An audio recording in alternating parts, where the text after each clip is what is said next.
আসসালামু আলাইকুম। সিএনটেপ কার্যক্রমের সাথে যুক্ত সকলেই ইতিমধ্যে জেনেছেন যে গত ১লা মে ২০২৩ থেকে সকল ডিটিআই অ্যাকাউন্ট বন্ধ করে দেওয়া হয়েছে এবং কাস্টম হাউসের সকল সিএনটেপ এজেন্টকে তাদের নিজ নিজ ইউজার নিয়ে ASYCUDA ওয়ার্ল্ডে বিলাপেন্টটি দাখিল করতে এনবিআর থেকে নির্দেশনা দেওয়া হয়েছে।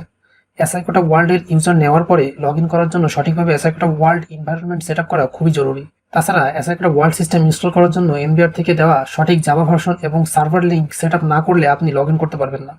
তো এই ভিডিওতে আমি আপনাদের দেখাবো যে কিভাবে আপনার কম্পিউটারে সঠিকভাবে ASYCUDA ওয়ার্ল্ড সিস্টেম ইনস্টল করবেন।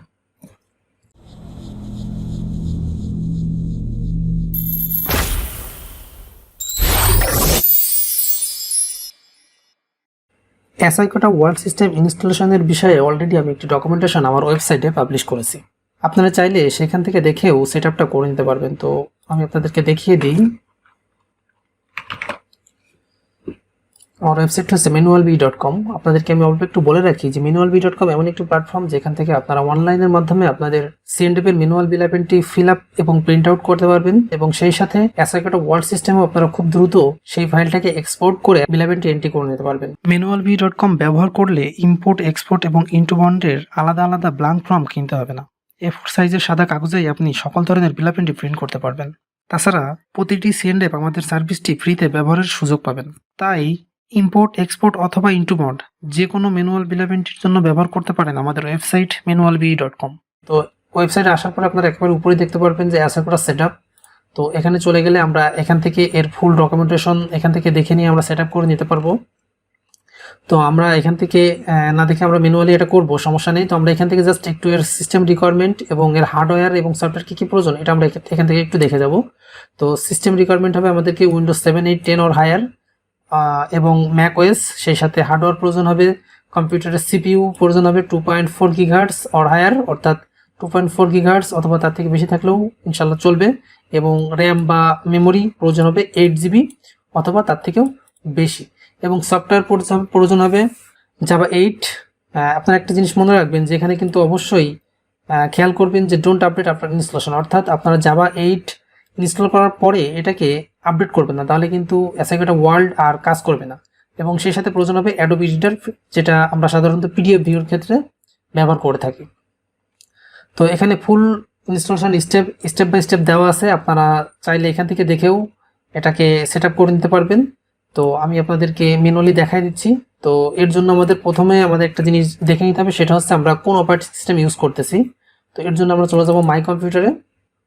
মাই কম্পিউটার আসার পরে আমরা ব্ল্যাঙ্ক স্পেসে রাইট ক্লিক করে চলে যাব প্রপার্টিসে।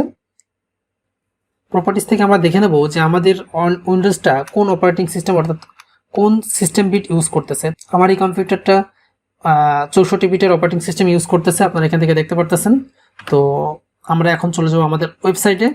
এখান থেকে আমরা যদি একটু নিচে নামি, এই যে এখানে 2.2তে চেক করার পরে আমরা চলে যাব স্টেপ 3তে। স্টেপ 3তে যে আমাদের এখানে বলতেছে download and install Java version 32 or 64 bit best on your operating system. তো আমরা অলরেডি চেক করে আসলাম আমাদের অপারেটিং সিস্টেমটা 64 বিটের।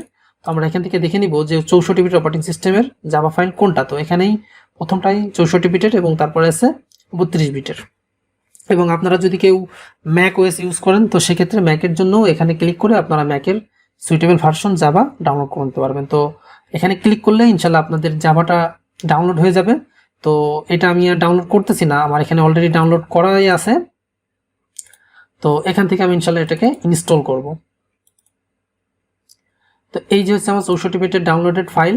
তো এটাতে আমরা ডাবল ক্লিক করব, দেন সিকিউরিটি ওয়ার্নিং থেকে ইয়েস করে দিলাম। একটু অপেক্ষা করবেন, তারপর এখানে ইনশাল্লাহ নেক্সট চলে আসবে। তো এখান থেকে আমরা নেক্সটে ক্লিক করলাম। তো এখান থেকে আমরা আবারও ক্লিক করব নেক্সট, দেন এটা ইনস্টল হবে। আমি আপনাদেরকে স্টেপ বাই স্টেপ দেখিয়ে দিচ্ছি যাতে আপনাদের ইনশাল্লাহ কোনো অসুবিধা না হয়। তারপরেও যদি আপনাদের কোনো সমস্যা বা অসুবিধা হয়, ভিডিও ডিসক্রিপশনে আমি আমার ফোন নাম্বার দিয়ে দেবো, ইনশাল্লাহ আপনারা চাইলে আমাকে কল করেও এটা জেনে নিতে পারেন। তো এখান থেকে আবার ক্লিক করতে হবে নেক্সট। এটা একটু সময় লাগবে, তো অবশ্যই আপনার ধৈর্য সহকারে এটাকে ইনস্টল করে নেবেন। যে জাভাটা সেট আপ কমপ্লিট হয়ে গেছে। তো এখন আমাদেরকে এর এনভায়রনমেন্ট সেট আপ করতে হবে। তো এনভায়রনমেন্ট সেট আপের জন্য আমরা তার আগে আমরা আবারও চলে যাই আমাদের ওয়েবসাইটে। তো দেখি আমাদের আসলে ডকুমেন্টেশনে কি বলছে। তো স্টেপ পরে বলতেছে আমাদেরকে জাভা কন্ট্রোল প্যানেল ওপেন করে তারপরে সেখানে কিছু ওয়েবসাইট লিঙ্ক আমাদেরকে এখানে ইনপুট করতে হবে, এবং জাভার যে আপডেটটা আছে সেটাকে আমাদের বন্ধ করে রাখতে হবে, কারণ আমরা আগেই প্রথমে বলে নিয়েছি জাভা আমরা আপডেট করব না, কারণ ইনস্টল করার পরে এটাকে আমরা আর আপডেট করব না, তাহলে আমরা এটাকে ইউজ করতে পারবো না। তো এর জন্য আমরা চলে যাচ্ছি জাভা কন্ট্রোল প্যানেলে, দেন উইন্ডোজ মেনুতে ক্লিক করার পরে সার্চ করব কন্ট্রোল প্যানেল, দেন কন্ট্রোল প্যানেল ওপেন করার পরে আমরা চলে যাব জাভা কন্ট্রোল প্যানেলে। দেন এখান থেকে আমরা প্রথমে এর আপডেটটাকে ডিসেবল করে দিব, এবং চেক ফর আপডেট অটোমেটিক্যালি এটাকে আনচেক করে দিব, এবং ডু নট চেক এটা সিলেক্ট করে দিব। তারপর এখান থেকে চলে যাব আমরা সিকিউরিটি ট্যাবে। সিকিউরিটি ট্যাবে যে আমরা প্রথমেই সিকিউরিটি লেভেলটাকে ভেরি হাই করে দিব। দেন এখান থেকে একটু নিচে দেখবেন যে এডিট সাইট লিস্ট বলে একটা অপশন আছে, তো এখানে আমাদেরকে এনবিআর থেকে দেওয়া 4টা ওয়েবসাইটের লিঙ্ক বা আইপি অ্যাড্রেস এখানে আমাদেরকে অ্যাড করতে হবে। তো অ্যাডে ক্লিক করলাম, দেন এখান থেকে আমাদেরকে আমি অলরেডি যে ওয়েবসাইট আমি মেনশন করে দিয়েছি আপনাদেরকে যে কোন 4টা লিঙ্ক এখানে সেট করতে হবে। আমি অলরেডি এটাকে ডাউনলোড করে এখানে সেভ করে রাখছি, তো আমি এখান থেকে এটা ইনপুট দিতেছি, বা আপনারা ওয়েবসাইট থেকেও কপি করে নিতে পারেন, সমস্যা নাই। তো এখানে প্রথমে আমি অ্যাডে ক্লিক করলাম, দেন এখানে কন্ট্রোল পিতে পেস্ট করলাম, দেন এখানে একটা সিকিউরিটি ওয়ার্নিং আসবে, এটাকে আমরা কন্টিনিউ করব। দেন নেক্সট ওয়েবসাইট লিঙ্কটাকে এখানে অ্যাড করব, দেন আবারও সিকিউরিটি ওয়ার্নিং, দেন কন্টিনিউ করব। তারপরে আরও একটা ওয়েবসাইট লিঙ্ক, দেন আবারও কন্টিনিউ, এবং লাস্ট custom.cop.pt এটাকে আমরা এখানে অ্যাড করে দিব।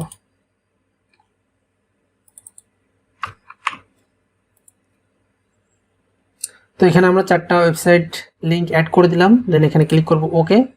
তারপরে জাভা কন্ট্রোল প্যানেলের থেকে আমরা ক্লিক করব অ্যাপ্লাই, দেন ওকে। তো আমাদের এনভায়রনমেন্ট সেট আপ হয়ে গেল। তো এরপরে আমাদের একটা ফাইল প্রয়োজন হবে, সেটা হচ্ছে যে কাস্টম এনভায়রনমেন্ট, যেই ফাইলটা আছে যেটা custom.gov.bd ওয়েবসাইট থেকে ডাউনলোড করে নিতে হবে। এটা আপনারা এখান থেকে ডাউনলোড করে দিবেন, এটাই হচ্ছে লেটেস্ট ভার্সন, অর্থাৎ এটা কিন্তু প্রতিনিয়ত প্রায় চেঞ্জ হয়, কোনো আপডেট আসলে এটাই মূলত চেঞ্জ হয়, এবং ওয়েবসাইটের লিঙ্কগুলো। তো আপনারা এখানেও প্রতিনিয়ত চেক করতে পারেন, বা আপনারা ইনশাল্লাহ কোনো আপডেট আসলে অবশ্যই সেটাকেও নিউজের মাধ্যমে জানতে পারবেন। তো এর জন্য আমরা চলে যাব custom.gov.bd তে। দেন এখানে আসার পরে আমরা একটু নিচে নামলে দেখতে পারবো যে ASYCUDA ওয়ার্ল্ডের যেই এনভায়রনমেন্টটা এখানে আছে, এখানে ক্লিক করলেই আমাদের যেই কাস্টমসের যেই ASYCUDA ওয়ার্ল্ডের যেই লগইনের যেই ফাইলটা সেটা এখানে চলে আসবে। তো আমি এটাকে সেভ করতেছি, আমি এটাকে ডেস্কটপের উপরে ডাউনলোড করি ইনশাল্লাহ। দেন সেভে ক্লিক করলাম, তো এটা ডাউনলোড হয়ে গেছে, আমাদের কিন্তু সব সেট আপ হয়ে গেছে ইনশাল্লাহ।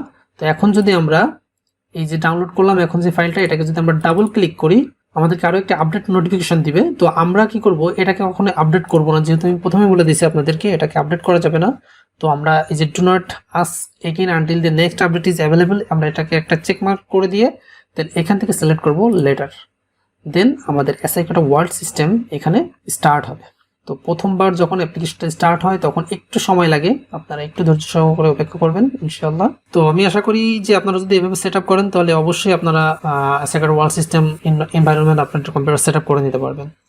তো এখানে এই যে আই অ্যাকসেপ্ট ক্লিক করে দেন রানে ক্লিক করতে হবে।